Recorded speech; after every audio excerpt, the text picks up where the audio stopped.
Hi hello friends, welcome to my channel. ಆಸೆ ಧಾರಾವಾಹಿಯ ಮುಂದಿನ ಸಂಚಿಕೆಯಲ್ಲಿ ಏನಾಗುತ್ತೆ ಅಂತ ನೋಡೋಣ. ಅದಕ್ಕಿಂತ ಮುಂಚೆ ನಮ್ಮ ಚಾನಲ್ಗೆ ಈಗಲೇ ಸಬ್ಸ್ಕ್ರೈಬ್ ಆಗಿ, ಹಾಗೆ ಈ ಸೀರಿಯಲ್ ನಿಮ್ಗೆ ಇಷ್ಟ ಇದ್ದರೆ ಒಂದು ಲೈಕ್ ಕೊಡಿ. ಇಲ್ಲಿ ಕನ್ಕನ್ ಮದುವೆ ಆಗೋ ಹುಡುಗ ಸೂರ್ಯಂಗೆ ಕಾಲ್ ಮಾಡ್ತಾನೆ. ಈಗ ಸೂರ್ಯ ಕಾಲ್ ಪಿಕ್ ಮಾಡ್ತಾನೆ. ಹಲೋ ಸರ್, ನಾವು ಈ ವಾರದಲ್ಲಿ ನಿಮ್ಮ ಮನೆಗೆ ಬರಬೇಕು ಅಂತ ಅಂದ್ಕೊಂಡಿದ್ವಿ, ಆದರೆ ಯಾವುದೋ ಕೆಲಸ ಬಂದ್ಬಿಡ್ತು, ಅದಕ್ಕೆ ಬರೋಕ್ಕಾಗಲಿಲ್ಲ ಅಂತ ಹೇಳಿದಾಗ ವಿನೋದರು, ಕೆಲಸ ಅಂತ ಯಾಕ್ರಿ ಹೇಳ್ತೀರಾ? ಕಳ್ಳ ಸಿಗಾಕೊಂಡಿದ್ದಾನೆ, ಅದಕ್ಕೆ ನೀವು ಬರೋಕ್ಕಾಗಿಲ್ಲ ಅಲ್ವಾ? ಅಲ್ಲ ಕಣ್ರಿ, ಒಂದು ಪ್ರೊಮೋಗನೆಟ್ ಜ್ಯೂಸ್ ಕುಡಿದ್ರೂ ದುಡ್ಡು ಕೊಟ್ಟೋಗೋ ವ್ಯಕ್ತಿ ನಾನು ಹೋಗಿ ನಿಮ್ಮಂಥರ ಮನೆಯಲ್ಲಿ ಹೆಣ್ಣು ಹುಡುಕುದ್ನಲ್ರಿ. ನನಗೆ ನಿಮ್ಮಂಥ ಸಂಬಂಧ ಬೇಡ ಕಣ್ರಿ ಅಂತ ಹೇಳಿದಾಗ ಸೂರ್ಯ, ಸರ್ ಯಾರಾದರೂ ಕಳ್ತನ ಮಾಡಿ ವಿಡಿಯೋ ಮಾಡೋಕೆ ಬಿಟ್ಬಿಡ್ತಾರ ಸರ್, ಅದೆಲ್ಲ ಪ್ಲಾನ್ ಮಾಡಿ ಸಿಗಾಕ್ಸಿರೋದು ಸರ್, ಇದರಲ್ಲಿ ಮಂಜನ್ ತಪ್ಪು ಏನೂ ಇಲ್ಲ ಅಂತ ಹೇಳಿದಾಗ ವಿನೋದರು, ರೀ ಸುಳ್ಳು ಹೇಳೋಕ್ಕೂ ಒಂದು ಲಿಮಿಟ್ ಇರಬೇಕಲ್ವಾ, ಅದು CCTV ಫುಟೇಜ್ ರೀ, ನನಗೆ ಹೇಳ್ತೀರಾ ಅಂತ ಹೇಳಿದಾಗ ಸೂರ್ಯ, ಸರ್ ಏನೋ ಗೊತ್ತಿಲ್ಲದೆ ತಪ್ಪಾಗ್ಬಿಟ್ಟಿದೆ. ಅಲ್ಲ ಸರ್, ಮದುವೆ ಆದಮೇಲೆ ಈ ರೀತಿ ಮಾಡಿದರೆ ಏನು ಮಾಡ್ತಾಯಿದ್ರಿ ಅಂತ ಹೇಳಿದಾಗ ವಿನೋದರು, ಹಾಗೇನಾದರೂ ಮಾಡಿದರೆ ಕನ್ಕುನ ಒದ್ದು ಓಡಿಸ್ತಾ ಇದ್ದೆ ಅಂತ ಹೇಳಿದಾಗ ಸೂರ್ಯಗೆ ತುಂಬ ಕೋಪ ಬರುತ್ತೆ. ಮುಚ್ಕೊಂಡಿಡೋ ಫೋನ್ನ, ಅಲ್ಲ ಕಣೋ ನಮ್ಮನೆ ಮಗು ಅದನ್ನೇ ಒದ್ದು ಓಡಿಸ್ತೀನಿ ಅಂತ ಹೇಳ್ತೀಯಾ? ನಿನ್ನ ಸಂಬಂಧ ಯಾರಿಗೋ ಬೇಕು ನೋಡೋ, ನಾನು ಹೇಳ್ತಾ ಇದ್ದೀನಿ ಕೇಳಿಸ್ಕೊಳ್ಳೋ, ನಿನ್ನ ಸಂಬಂಧ ಬೇಡೇ ಬೇಡ ಅಂತ ಹೇಳಿ ಕಾಲ್ ಕಟ್ ಮಾಡ್ತಾನೆ.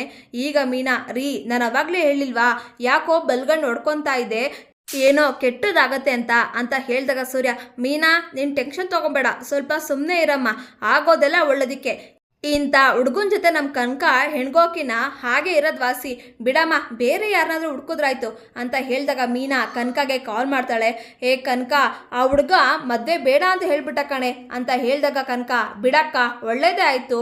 ಅಲ್ಲಕ್ಕ, ನನ್ನನ್ನು ಮದುವೆ ಆಗಬೇಕಾದ ಹುಡುಗ ನನ್ನನ್ನು ಅರ್ಥ ಮಾಡ್ಕೊಬೇಕಕ್ಕ, ಅದನ್ನು ಬಿಟ್ಟು ಈ ರೀತಿಯೆಲ್ಲ ಆಡಿದ್ರೆ ಏನು ಮಾಡೋಕ್ಕಾಗುತ್ತೆ ಹೇಳು, ಇದೆಲ್ಲ ತಪ್ಪಿದ್ದು ಒಳ್ಳೇದೇ ಆಯಿತು ಅಂತ ಹೇಳಿದಾಗ ಮೀನಾ, ಹೌದು ಕಣೆ ನನಗೂ ಕೇಳಿ ಬೇಜಾರಾಯಿತು, ಆದರೆ ಇವಾಗ ಸಮಾಧಾನವಾಗಿ ಯೋಚನೆ ಮಾಡಿದಾಗ ಗೊತ್ತಾಯಿತು, ಆ ಹುಡುಗ ನಿನಗೆ ಸರಿ ಇಲ್ಲ ಕಣೆ, ಒಂದಲ್ಲ ನೋಡು, ಇವಾಗ ನಿಮ್ಮ ಬಾವ ಯಾರೇ ಎದುರಾದರೂ ನನ್ನ ಜೊತೆ ಇದ್ದಾರೆ, ಆ ರೀತಿ ಆ ಹುಡುಗ ನಿನಗೇನೇ ಕಷ್ಟ ಬಂದರೂ ನಿನ್ನ ಜೊತೆ ಇರಬೇಕು, ಆ ರೀತಿ ಹುಡುಗ ನಿನಗೆ ಸಿಗಬೇಕು ಕಣೆ ಅಂತ ಕನಕಾಗೆ ಹೇಳ್ತಾಳೆ.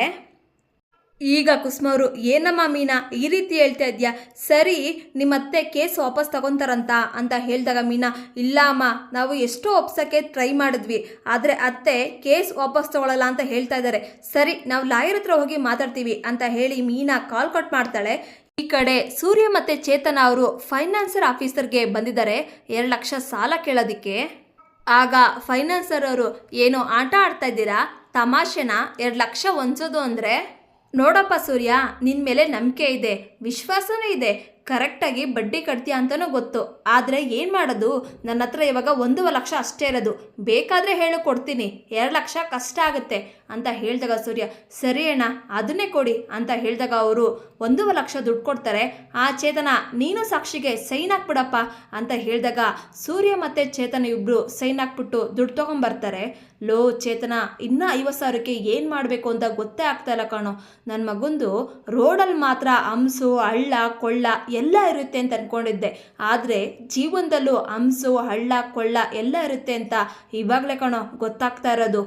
ಆಗ ಚೇತನವರು, ಲೇ ಸೂರ್ಯ, ನನ್ನ ಹತ್ರ 10,000 ಇದೆ ತಗೊಳ್ಳೋ ಅಂತ ಹೇಳಿದಾಗ ಸೂರ್ಯ, ಲೇ ಇಟ್ಕೊಳ್ಳಲೇ, ನಿಮ್ಮ ಅಕ್ಕನ ಮಕ್ಕಳು ಸ್ಕೂಲ್ ಫೀಸು, ಮನೆ ಬಾಡಿಗೆ, ಬಡ್ಡಿ ಇದೆಲ್ಲ ನೀನು ಕಟ್ಕೊಳ್ಳೋದು ಬೇಡವೇನೋ ಅಂತ ಹೇಳಿದಾಗ ಚೇತನ, ಸ್ಕೂಲ್ ಫೀಸು ತಿಂಗಳ ಕಟ್ಕೊಳೋದ್ರಾಯ್ತು, ಇನ್ನು ಮನೆ ರೇಷನು ನೆನ್ನೆನೆ ತಂದಾಕ್ಬಿಟ್ಟಿದ್ದೇನಪ್ಪ, ನೋಡು ಈ ದುಡ್ಡನ್ನು ಎಮರ್ಜೆನ್ಸಿಗೆ ಅಂತ ಇಟ್ಕೊಂಡಿದ್ದೆ, ಈಗ ನನಗಿನ ಎಮರ್ಜೆನ್ಸಿ ನಿನಗಿದೆ, ತಗೊಳ್ಳೋ ಸೂರ್ಯ. ಅಲ್ಲ ಸೂರ್ಯ, ನನಗೆ 10,000ನ ಯಾವಾಗ ಬೇಕಾದ್ರೂ ಸಂಪಾದನೆ ಮಾಡ್ಬೋದು, ಆದರೆ ನಿನ್ನ ಪ್ರೀತಿ ಸಂಪಾದನೆ ಮಾಡೋಕ್ಕಾಗಲ್ಲ ಕಣೋ, ದಯವಿಟ್ಟು ತಗೊಳ್ಳೋ ಅಂತ ಹೇಳಿ ಸೂರ್ಯನ ಕೈಗೆ ಕೊಡ್ತಾರೆ. ಆಗ ಸೂರ್ಯ, ಚೇತನ ನೀನು ಒಳ್ಳೆಯವನು ಅಂತ ಗೊತ್ತಿತ್ತು, ಆದರೆ ಇಷ್ಟೊಂದು ಒಳ್ಳೆಯವನು ಅಂತ ಗೊತ್ತಿರಲಿಲ್ಲ ಕಣೋ, ಥ್ಯಾಂಕ್ಸ್ ಅಂತ ಹೇಳ್ತಾನೆ. ಈಗ ಸೂರ್ಯ ಮೀನಾಗೆ ಕಾಲ್ ಮಾಡ್ತಾನೆ. ಮೀನಾ ಎಲ್ಲಿದ್ಯಮ್ಮ ಅಂತ ಹೇಳಿದಾಗ ಮೀನಾ, ರೀ ನಾನು ಹೂವಿನ ಅಂಗಡಿ ಹತ್ರ ಇದ್ದೀನಿ ರೀ, ದೇವಸ್ಥಾನದ ಹತ್ರ ಅಂತ ಹೇಳಿದಾಗ ಸೂರ್ಯ, ಸರಿನಮ್ಮ ನೀನು ಅಲ್ಲೇ ಇರು, ನಾನು ಅಲ್ಲಿಗೆ ಬರ್ತೀನಿ. ಅಂತ ಹೇಳಿ ಕಾಲ್ ಕಟ್ ಮಾಡ್ತಾನೆ.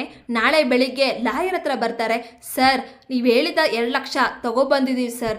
ಅಲ್ಲ ಸರ್, ನಮ್ಮಮ್ಮ ಯಾರ ಮಾತನ್ನೂ ಕೇಳೋದಿಲ್ಲ, ನಮ್ಮ ಅಪ್ಪನ ಮಾತನ್ನೇ ಕೇಳಿಲ್ಲ, ಆದರೆ ನಿಮ್ಮ ಮಾತು ಹೇಗೆ ಸರ್ ನಂಬ್ತಾರೆ ಅಂತ ಹೇಳಿದಾಗ ಲಾಯರ್ ಅವರು, ನೋಡಿ, ನಾನು ಹೇಳಿದ್ದನ್ನು ನೀವು ಕೊಟ್ಟಿದ್ದೀರಾ, ನೀವು ಹೇಳಿದ್ದನ್ನು ನಾನು ಕೊಟ್ಟೇ ಕೊಡ್ತೀನಿ, ನೋಡ್ತಾ ಇರಿ, ಈ 2 ಲಕ್ಷದಿಂದ ನಿಮ್ಮಮ್ಮ ಕೇಸ್ ವಾಪಸ್ ತಗೊಳ್ಳೋ ಹಾಗೆ ಮಾಡೇ ಮಾಡ್ತೀನಿ ಅಂತ ಲಾಯರ್ ಅವರು ಹೇಳ್ತಾರೆ. ಇದನ್ನು ಕೇಳಿ ಮೀನಾ ಮತ್ತು ಸೂರ್ಯಗೆ ಶಾಕ್ ಆಗುತ್ತೆ. ಇಲ್ಲಿಗೆ ಸಂಚಿಕೆ ಮುಕ್ತಾಯಗೊಳ್ಳುತ್ತೆ. ದಯವಿಟ್ಟು ನಿಮ್ಮ ಅನಿಸಿಕೆಗಳನ್ನು ಕಮೆಂಟ್ ಮಾಡಿ.